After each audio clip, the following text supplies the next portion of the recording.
What's up guys, Asian here again with another PTS video, and today we're going to be going over the werewolf changes that have happened on the PTS. So this is for the Scalebreaker PTS, and there have been a couple of changes with the werewolf transformation that are going to basically largely affect PvE people, less so for PvP as you can expect, although arguably it will also affect PvP to a certain degree, but I believe for the most part PvP you guys will still be using the same morph, the ultimate morph, as well as the same abilities, so not really going to affect PvP too much. In any case, I'm not really focused in on PvP as a channel, as content that I run, so that really wasn't really the point of this channel anyway. So we will be discussing the werewolf changes under the PvE circumstances here.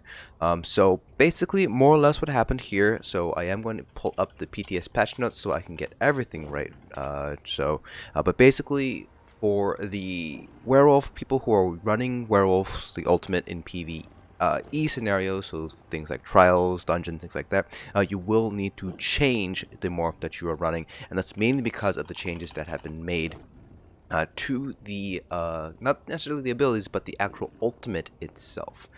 So the ultimate, so a couple of abilities were changed, but most of them, they don't really matter all too much. A couple of them were basically reduced in damage, others were increased. So for example, Infectious Claws or Claws of Life, the damage of the initial hit was increased, but the damage over time component was decreased. So a couple of changes here and there, but the big one did come from the change to the actual transformation itself. So I'm just summarizing this from the PTS patch notes in 5.1.0. There have not been any changes from 5.1.1.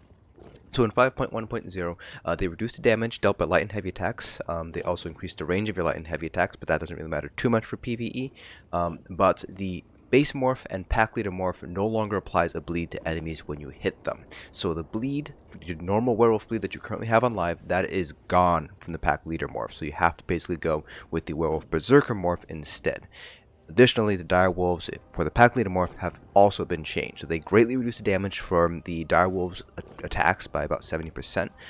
They now apply minor maim, which is okay, I guess, for like a PvP environment maybe, because the direwolves can't be targeted or they can't die anymore. But they greatly decrease the damage that the direwolves do now. So that is a huge DPS loss combined with the loss of the bleed. So pretty much the only morph now that you can choose if you want to be a werewolf in PvE is going to be the Werewolf Berserker, because it returns that bleed back to your light attacks. They also increase the damage of the bleed by a 25% increase.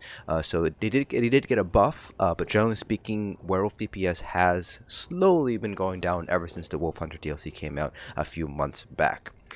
So I just did a parse on the trial dummy here, and if you guys have seen my werewolf build video, pretty much used the exact build that I used for that video. Now I did make a couple of adjustments just because there are going to be a couple of generic changes to stamina DPS that are probably going to see its way through. So for example, I was using a precise axe rather than another sharpened dagger, and I did have to adjust my CP accordingly in order to make up for the loss of the additional sharpened trait. But this is sort of I kind of want to do a werewolf build, but I also want to be effective and as a non-werewolf, so of course you can always swap this out with a dagger if you so desire. I'm still trying to figure out which weapon combination is going to be the strongest, but precise axe does seem to look pretty promising right now. So that's the only real change between the elsewhere build and this particular build here. Still using double ravage health poisons, all the enchants and armor is exactly the same here. The only thing I really changed again was that axe, precise axe on the offhand, and then I just did adjust CP accordingly. So what I did was I did one parse on the new build just to get the CP, and then you can see here I do have my new setup here, so I just kind of made a best estimate and then I did a parse, got a real estimate here, which I changed a little bit because I didn't want to give up the 11 points in piercing like it told me to do, but I did keep the 61 into piercing here, but it did drop everything else, changed everything else to approximately the same thing. So I have a little bit less in physical weapons expert, a little bit less in the thaumaturge, just because again I kind of don't want to miss out on the piercing bonuses there, because I do need 61 to hit the 5850 penetration cap on the trial dummy. And so, without further ado, this is the parse that I managed to get. So we managed to get about 37.9k, so just shy of 74k. The actual abilities themselves are a lot smaller. The list is a lot smaller because we don't have to worry about the direwolves anymore. But I'm on the actual build itself, if you guys go over to the last like minute or two, you will see the actual comp metrics report from that parse, and it is going to be a little bit different.